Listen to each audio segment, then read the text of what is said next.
So today we'll be discussing from the episode of Dhruva Maharaj, which has been described in Srimad Bhagavatam. There will be two sessions, now in the morning one session and also in the evening one session. As there are a lot of things to be discussed, I will not take any verse from Srimad Bhagavatam. So I will take the essence of the chapter and try to discuss it. And first of all, I would like to thank all of you for attending this discourse, and I am feeling very happy and privileged that I have been given this opportunity to talk in Bhaktivedanta manner. Although I am not so qualified to speak on this subject matter, but by your mercy, I will speak something. So Dhruva Maharaj episode is very, very important for the Gaudiya Vaishnavas, because Sri Chaitanya Mahaprabhu, when he used to stay in Jagannath Puri, he used to listen from Srimad Bhagavatam every day from Gadadhar Pandit in Tota Gopinath. So when he used to go to hear Srimad Bhagavatam from Gadadhar Pandit, two topics are very favorite for Sri Chaitanya Mahaprabhu. And he used to hear again and again, again and again, again and again. And these topics are life of Prahlad Maharaj and life of Dhruva Maharaj. So that's why, because Chaitanya Mahaprabhu gave so much importance to this topic of Dhruva Maharaj's life, so there is a lot of things which can be learned from this life of Dhruva Maharaj. And Mahaprabhu personally exhibited the importance by hearing it again and again, again and again. So I know we are all practicing devotees of Krishna consciousness for many, many years. You know this episode and you know all these things, but we will follow in the footsteps of Chaitanya Mahaprabhu. Although we heard it many times, we will try to hear it again and again. So from the episode of Dhruva Maharaj, we learn many things, but out of this we learn 6 things. First is we learn detachment. Second, we learn austerity. Third, we learn that we should have faith in the words of the Lord and His representative. Fourth lesson, bhakti is the solution to all the problems in our life. And by the process of bhakti, we can elevate our consciousness from material consciousness to spiritual consciousness. And Dhruva Maharaj's life is a very nice advertisement for devotional service, and is very inspiring, because Dhruva Maharaj did this austerity at the age of 5. So a 5-year-old boy can do, why not us? So it's very inspiring. So I'll try to divide the whole episode into 5 scenes. I'll just present in a dramatic way. In a drama there are different scenes. And this drama is taking place at the palace of King Uttanapad. So all of you know that Swayambhuva Manu had 2 sons. One is King Priyabrata, other son is King Uttanapad. And Uttanapad had 2 wives. One wife is Suruchi, and other wife is Suniti. Suruchi's son was Uttam, and Suniti's son was Dhruva. So the story begins with the first scene. King Uttanapad is sitting on the chariot in his palace, and Uttam is sitting on his lap. And by seeing his brother sitting on the lap of his father, Dhruva wanted to sit also on the lap of King Uttanapad. And he approached, and his stepmother, Suruchi, he was very harsh in her words, and she started chastising Dhruva. She said, Dhruva, you want to sit on the lap of your father. But this is not possible in this life. You have to perform a lot of your austerities and worship Lord. And when you perfection in your worship, then you will die. And after dying, when you take another birth, and in your next birth, when you take birth from my womb, then you will get this opportunity to sit on the lap of your father. But by hearing these harsh words from his stepmother, Suruchi, Dhruva was devastated. And he became very angry. And he started crying. And he left that place and ran towards his mother, Suniti. So this is the first scene which has been described in Srimad Bhagavatam. So we'll try to analyze this incident and try to learn so many things from this scene. First is, Dhruva Maharaj thought that his father's slap can give him security in his life. So that is the root cause of our suffering. Material desire is the root cause of our own suffering. And when we think that material prosperity, material security will give us security in our life, that is the biggest misunderstanding we have in our life. And as long as we have that understanding, that if we keep something very nice in the material world, then that will protect us.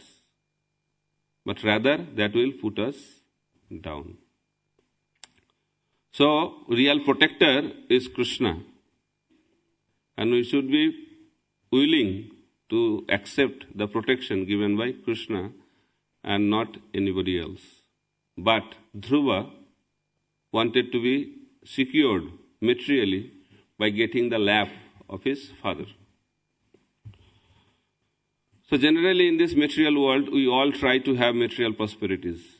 And we think that material prosperity will protect us, will make us happy. But sad part of that story is that more we try to have, more we become complicated in our life. So that is the nature of this material world. So Dhruva Maharaj wanted to have the lap of his father, and we wanted to have so much thing in this material world. So there was a king. That king had lot of wealth.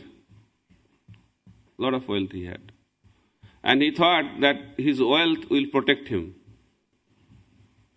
But one day, one sadhu came to his palace. And sadhu said, "My dear king, you have a bad news." What is that bad news? That you are going to die very soon. So as soon as he heard that, he got devastated. Oh, I have to die. Generally people tend to forget that we have to die one day. So that sadhu said, okay, you have that bad news, don't be so much upset with that. You have a good news also. What is the good news? After your death, you will go to heavenly planet. He said, okay, good news. But sadhu said there is a problem in the heavenly planet. What is that problem? Problem is that there are a lot of mosquitoes in the heavenly planet. So then king said, what to do then? How to protect myself from those mosquitoes? He said, no problem. Mosquito net is also available in heavenly planet. So the king said, okay, there is no problem. So I'll use mosquito net there. Anyway, I use mosquito net here. So sadhu said, okay, but there is one problem with the mosquito net also. What is that problem? That mosquito net has many holes. Then what to do? King became again sad. So by seeing that, sadhu said, no problem. You just take one needle and thread and stitch those holes, then you can use that mosquito net. Then king got very much happy. Oh, really? So then he said, okay. Then sadhu said, one problem is still there. What is that problem? That needle and thread is not available in heavenly planet. Then king said, then how I'll get it? Then sadhu said, I have one solution to that problem. What is the solution? When you die, at the time of dying, you just take one needle and thread from this place and take it there. So king said, no problem, very nice solution you have given. And by telling that, sadhu left. And after sadhu left, the king started realizing, he said, I have to carry one needle and thread when I die. But when I'll die, I cannot carry anything. So how I can carry needle and thread? So he has cheated me. So he called that sadhu. And he became very angry with that sadhu. He said, you are trying to misguide me, cheating me, that I can take one needle and thread to the heavenly planet. So sadhu said, really, you cannot take needle and thread? No, I cannot take anything. Then sadhu said, then why you are accumulating so much? You are accumulating money for your generation, next generation, 21st generation, 100 generations, thinking that that will protect you. But you are telling at the time of death you cannot carry one needle and thread. Then king said, yes. So sadhu said, because of that I came to remind you that is the reality of our life. So wake up and come to face the reality. So that's the reality. At the time of death, nobody can protect us. Nobody can protect us. And that is the ultimate truth of our life. But Dhruva Maharaj could not understand that, and he thought that his father's lap can give him protection. And following in his footsteps, all the conditioned souls in this material world try to get protection from material adjustments. That is the first mistake we will do as a practicing devotee, trying to make some adjustment. We say, I'll adjust this life in this way, then I'll be happy. The problem is that if you adjust in one way, then another problem comes. You solve that problem, another problem comes. So in that way, whole life goes to make adjustments. Because material world you cannot adjust. Because Krishna has said, Dukkhalayam asashatam. This material world is full of miseries. So one misery you can solve, another misery will come. Otherwise this place will be a place of happiness. Then Krishna's verdict of Bhagavad Gita will become untrue. So therefore we have to realize that material prosperity or material security cannot give us any protection in our life. That is the first lesson. Second lesson is, Suruchi was using very harsh words. Very harsh he was. Very strongly chastising Dhruva Maharaj. Why? Because of her one quality. That quality is pride, false ego. When we are captivated by false ego, we use very strong words. And Suruchi did that, strong wordings. So in our devotional service also as a practicing devotee, we also use harsh words towards others devotees, towards other living entities. We do that. And that reveals that we are also bound by this quality of pride or false ego. So how to take care of this pride? Because pride is a stumbling block in our devotional progress. Jai Shri Radha Gokulananda ki, Sitaram Lakshman Hanuman ki, Shri Gaur Nitai ki, Srila Prabhupada ki jai. So how to take care of this pride? So taking care of pride is an interesting art, and we can do that. So first problem is that whatever we do, we want to take credit. If something goes nice, we said we have done it. If something goes wrong, he has done it. So we do like that, no? This material world, if anything good is because of me, if anything is bad, that's because of somebody else. But as a devotee, we should think opposite. If anything wonderful has been achieved, is because of the mercy of the spiritual master, mercy of the Gauriya, mercy of the Vaishnavas, mercy of Chaitanya Mahaprabhu. We should take in that spirit. If anything goes wrong, that's because of me. But we take different spirit. Why? Because we want to take the credit. So first quality we should pass on the credit. We should not take the credit in our life. Because pride is like a hot potato. You heard the story, I think. It's a hot potato story. So in US, generally what they do, they bake potato. So maybe mother in the house bakes the potato. And when it comes out from the baking machine, it's very hot. So as soon as it comes out, the mother gives it to the father, because it's too hot to handle. Then father thinks it's also too hot, then it passes to his son. So like that, when it becomes cold, then that person eats that hot potato. So praise, glorification is like hot potato.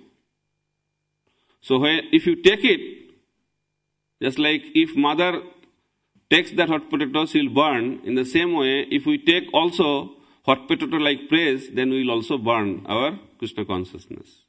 What's the process? Process is, as soon as somebody glorifies you, you should pass on that hot potato to your spiritual master, because it's too hot to handle. Then it goes to my spiritual master. Spiritual master thinks, oh, it's too much for me also. Too hot. Give it to Prabhupada. And Prabhupada says, too much to handle. Give it to the previous acharyas. And ultimately it goes to Krishna, who can handle any hot potato. Because all the credit should go to Krishna. So taking worship is not a big deal. You can take it. But you should pass on that worship. If you want to keep it, then you will burn. But if you pass it, you are properly situated. Therefore, anything good, any credit you should pass on.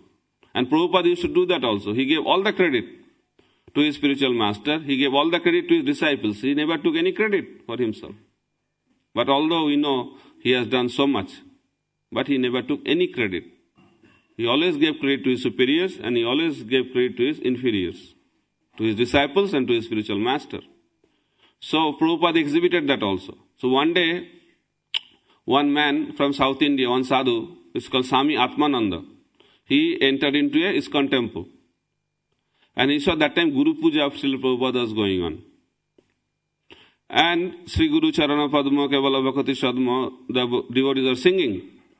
And with great surprise, the Swami Atmananda saw that Prabhupada is also singing. Sri Guru Charana Padma Kevala Bhakati Sadma. And he got surprised. How come? And Loknath Maharaj was there. And he asked Loknath Maharaj, how come your Guru is glorifying himself? He is doing his own puja. Loknath Maharaj said, it's not like that. Thing is that his disciples are offering puja to him. So that's why they are singing Sri Guru Charana Padma. But he is not taking that puja. He is giving it to his spiritual master. That's why he is also singing Sri Guru Charana Padma. And by that he is transferring that puja to his spiritual master. And this Swami Atmananda got very much impressed by the genuine nature of Srila Prabhupada. And he joined the movement and he became Atma Tattva Prabhu from South India. So, this is the quality of Srila Prabhupada. He never took any credit. So therefore, we should try to practice how to pass on the credit. Second is, we have to reveal the heart. We are all proud, but if we reveal our anarthas to our spiritual authorities, then we can get free from this pride. Otherwise, it's very, very difficult. So there was a hunter. So he used to hunt animals in different forests. So one day, that hunter wanted to go to a forest where hunting is strictly prohibited. So what he did, he put on a big jacket, long jacket, and he kept all his arms inside so that nobody can understand what is there. So he entered into the forest, and there was a jackal, and he just shot that jackal, and jackal was falling half dead, almost dying. So when that was happening, that hunter heard that one jeep is coming. And he thought that forest officer is coming, so there is no other choice, I have to be behind the bar. What to do? So then what he did, he took that jackal and kept inside his long jacket. It was too big. So he kept it inside, and that forest officer came and started talking to that man. So he said, "What you are doing?" No, I am moving around." "Really, you are not hunting an animal?" "No." I said, "No." And he also got impressed by the words of that hunter, and they started talking. But inside, something else was happening. Because jackal was not fully dead, he said, "Before I die, I should have last feast." So he started eating the flesh of that hunter. And it was continuing. Then forest officer left. After he left, that hunter fell on the ground dead, and jackal also fell on the ground dead. So this jackal represent all anarthas, and this long coat represent our false ego. So when by the false ego we want to cover up our anarthas, these anarthas eat up the flesh of our devotional service, and we lose our spiritual life. Therefore, we have to disclose our anarthas to our spiritual authorities so that we can be free from these anarthas. So revealing the heart is very, very important. And third one is we have to accept criticism. We like to criticize others, but we don't like to hear criticism about ourselves, right? But we should do opposite. We should glorify others and try to be ready to hear criticisms. Srila Bhaktisiddhanta Saraswati Thakur used to say, the critic should be my neighbor. But we like to have friends. He said, critics are my best friends. And those who are glorifying me, they are my enemies. So, Parashar Bhattar, one leading sadhu in South India, he was giving lecture in the temple. And one man came while lecture was going on, and he started criticizing like anything this Parashar Bhattar. So all the disciples were sitting. So Guru Ninda, they became very angry and they wanted to throw him out. Then his spiritual master said, no, don't do that. Let him criticize. Let him talk. After he finished his talk, then he told his disciple, one disciple, go and bring some gift. And disciple brought some gift and he gave that gift to that man. All the disciples got surprised to see that. And he said, Guru Maharaj, why you have done like that? He said, in front of the deity, we should do two things. First, we should glorify the deity, glorify the Lord, and we should criticize ourselves. But in my whole life, I only glorified the Supreme Personality of God in His presence. But I never did criticism about myself. So I did my 50% of my mission. So this man today has finished my other 50% of my mission. Therefore I am very grateful to him and I gave the gift. So this should be our mood. We should try to hear criticisms because criticisms are very favorable to advance in Krishna consciousness if we take it in a favorable way. We should not do that. It's a very unique philosophy. We should not criticize, but we should be ready to hear criticism. And fourth is develop humility. We have to develop humility in our life. We all sang today, Trinadapi Sunichana, Tararupi Soishnuna, Amanina Manadena, Kirtaniya Sadari. So humility is the first quality of a devotee. We should be humble.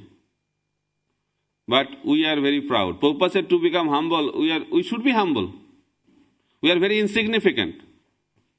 And I was hearing that whole creation, 3/4 is spiritual world.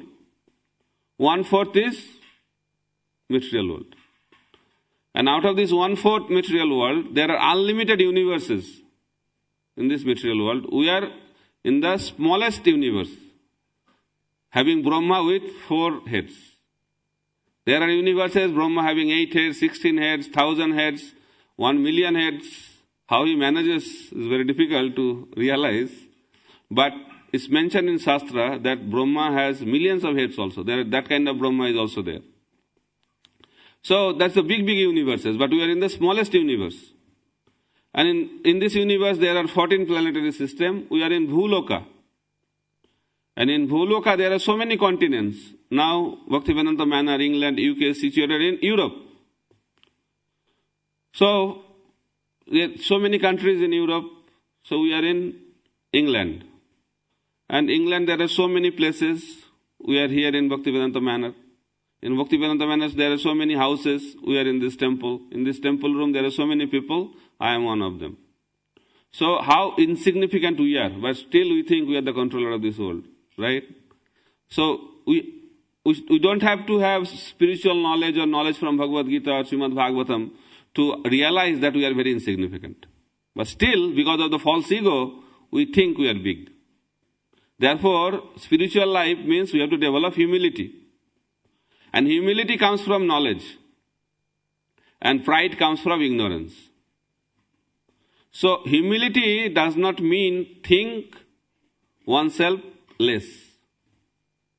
Rather, we should try to think. Humility doesn't mean think less of oneself. Rather, humility means think oneself less. We should try to think the greatness of Krishna. We should try to think greatness of devotees. So I'll give one example. When we are far away from the mountain, so mountain looks very small. And I feel, oh, I am also big like mountain. But when we go towards that mountain, two things happen. One is that mountain starts appearing bigger and bigger, and I start appearing smaller and smaller. So Krishna is like mountain. So when we are far away from Krishna, we are very proud. Oh, I am also big. But when that person comes closer to Krishna, two things happen. Krishna starts appearing greater and greater, and myself starts appearing smaller and smaller. So, when a devotee is humble, that is the proof that he is closer to Krishna. And when a devotee is very proud, that is the symptom that he is far away from Krishna. So therefore, humility is a natural quality for advancement in Krishna consciousness. And when we are advancing, coming closer to Krishna, naturally that humility will be developed. So developing humility is very important in our life. Otherwise, it is very difficult to advance in Krishna consciousness because that is ignorance. Spiritual life is based on knowledge. And third is, and the last one is, we have to engage in service. Then pride can go away. So one day, one vice chancellor from a renowned university came to see Srila Bhaktisiddhanta Saraswati Thakur. And he said, I have many questions to ask you. So Bhaktisiddhanta Saraswati Thakur said, I am very busy now. Go to my disciples.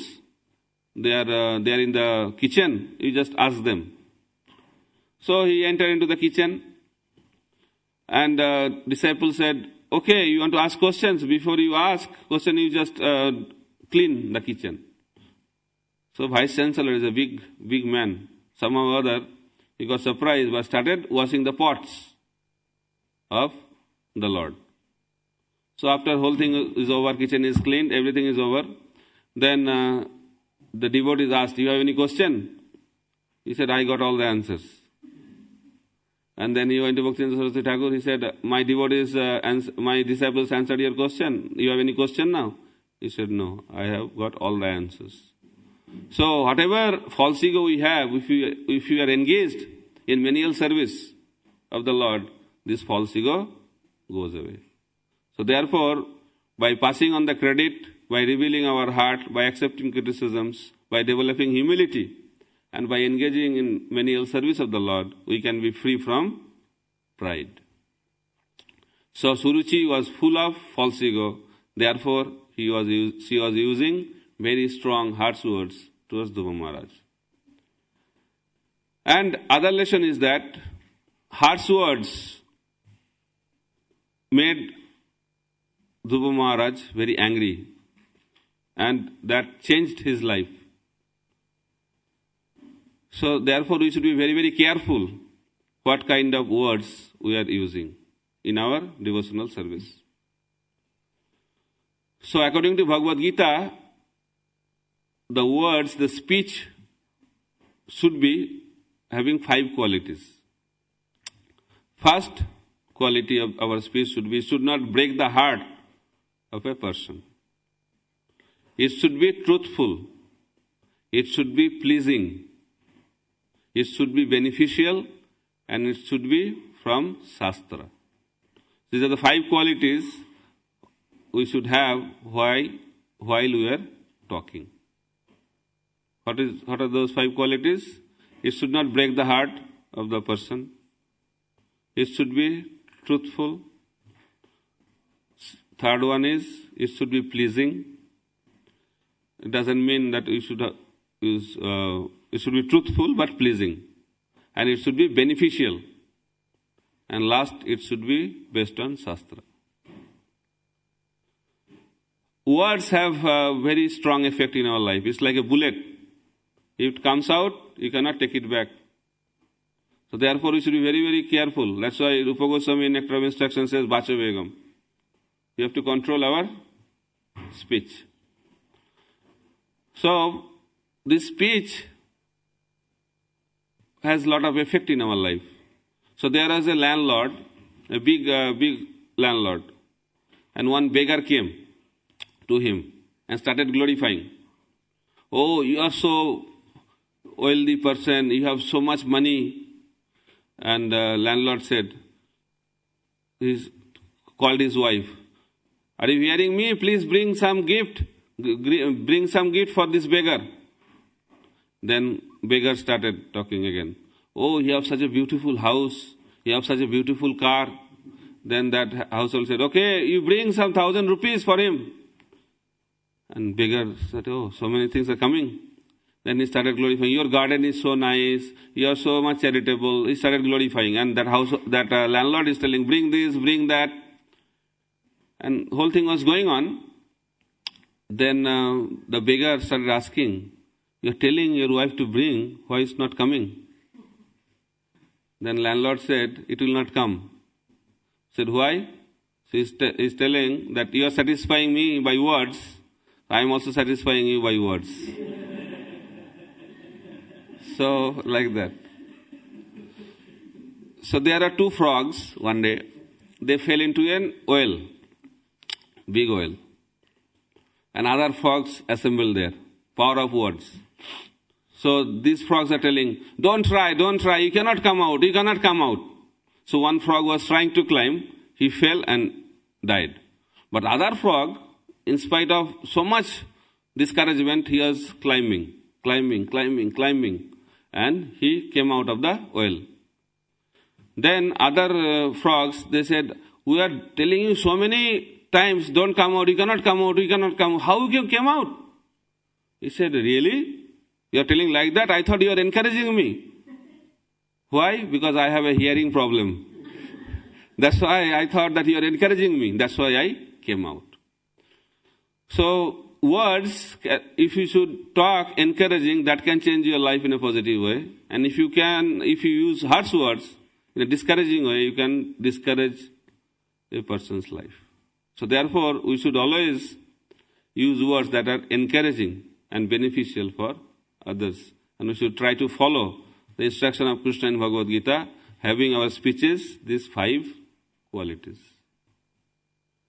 And Dhruva, he became very angry. Why he became angry? Because he had a lot of material desires. When our material desires are not fulfilled, we become angry.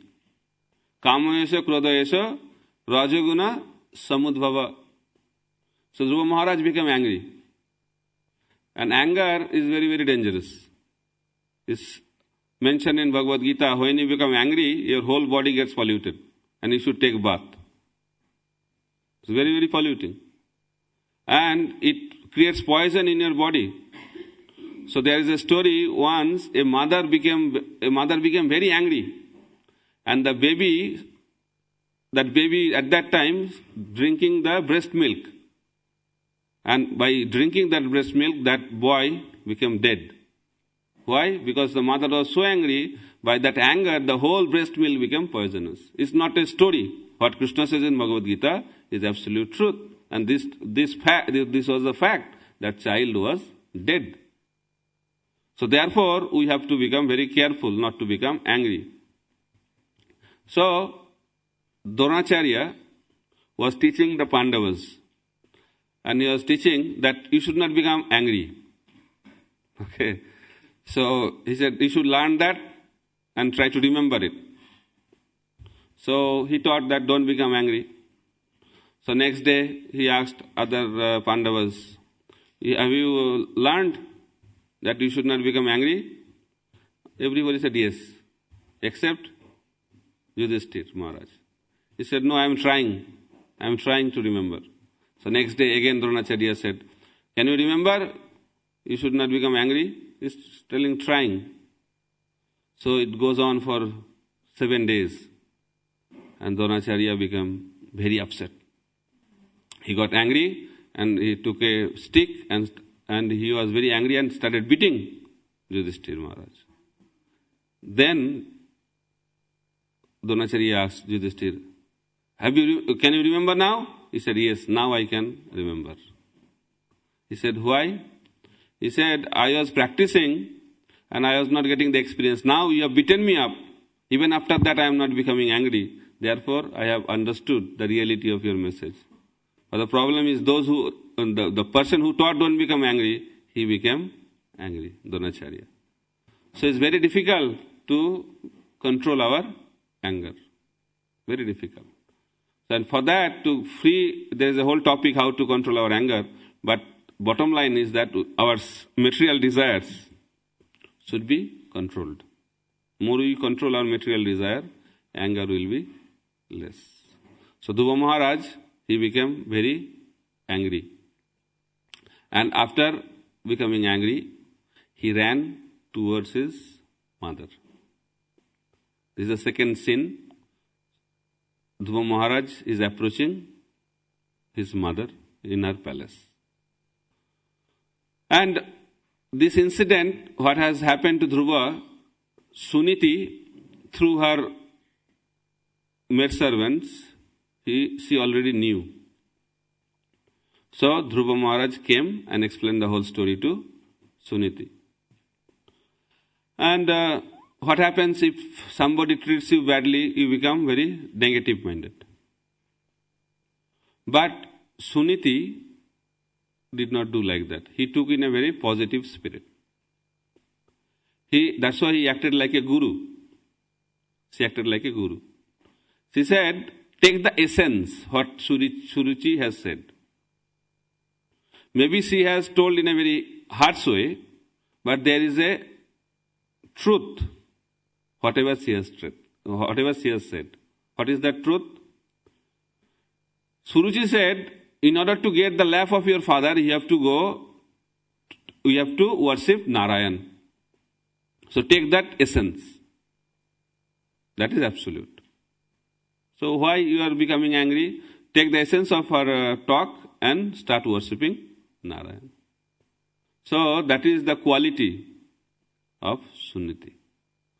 That's why she accepted the harsh word in a positive way. We should also become like that. When someone is using very strong words, we should not be disturbed by the talk, but we should try to take the essence, what he is trying to communicate. Suniti did like that. She took the essence and gave that essence to her son. And by that, she acted like a guru. And she exhibited a positive attitude.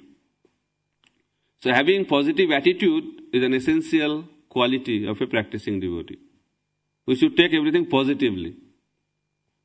So there was a man, he was going by a boat, and he did not have any watch, and he was curious what's the time. So he asked a person next to him, what's the time?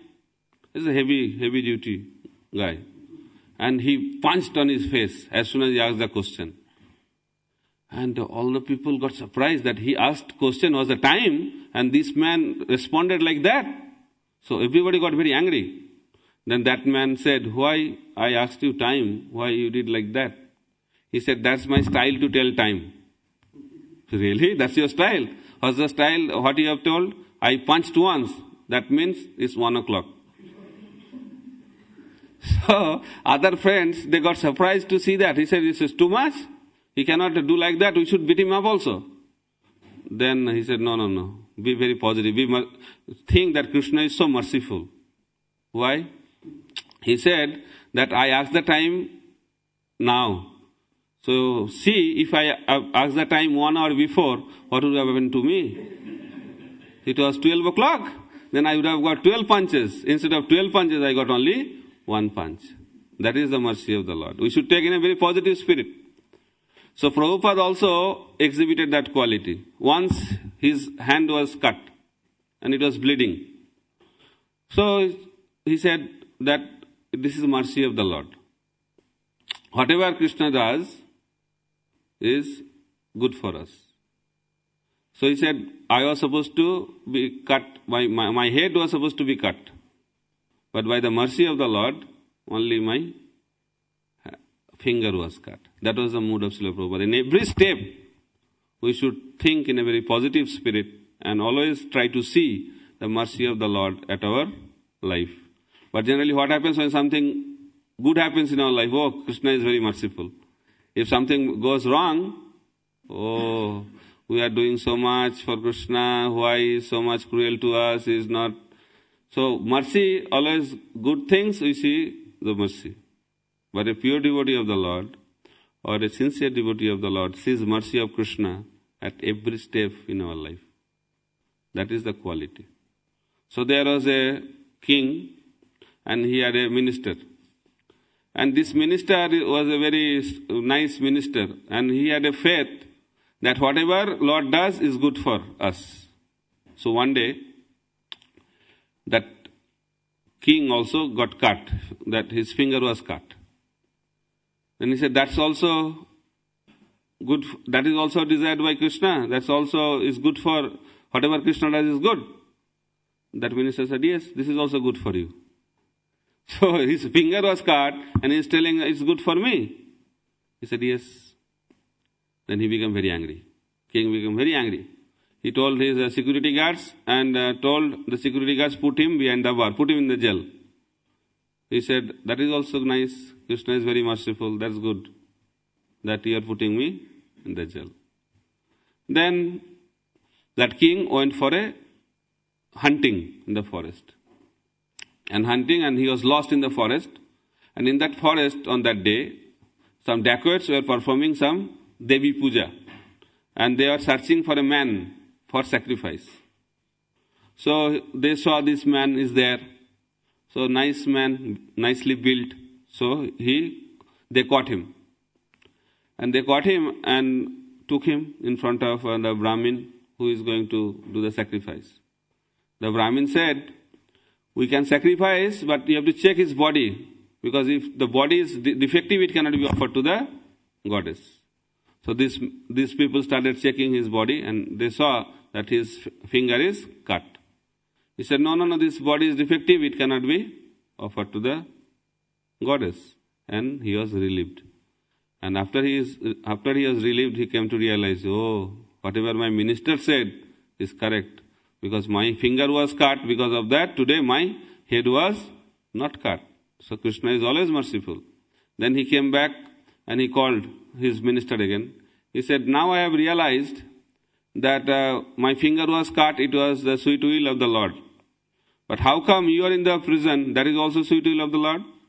He said, yes, that is also sweet will. If I was not in the prison, then I would have gone with you.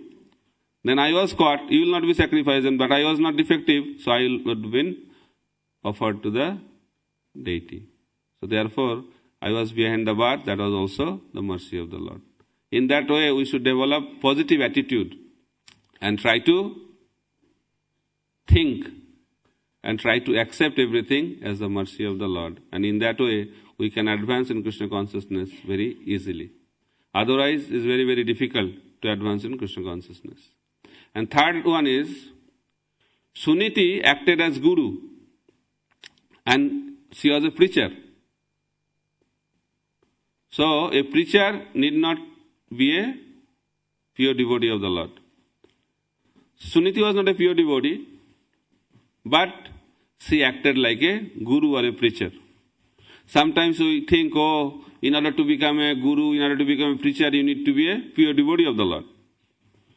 Prabhupada used to tell that I am not a pure devotee. If I have a disciple like Dhruva Maharaj, then my life will be successful. And because Suniti made Dhruva Maharaj a devotee, while Dhruva Maharaj was going back to the spiritual world, Suniti also was with him. So that should be our mood. As a devotee, I may not be qualified to go back to the spiritual world, but if we can preach to somebody who will become like Dhruva, and by his strength of devotional service, we can go back to the spiritual world.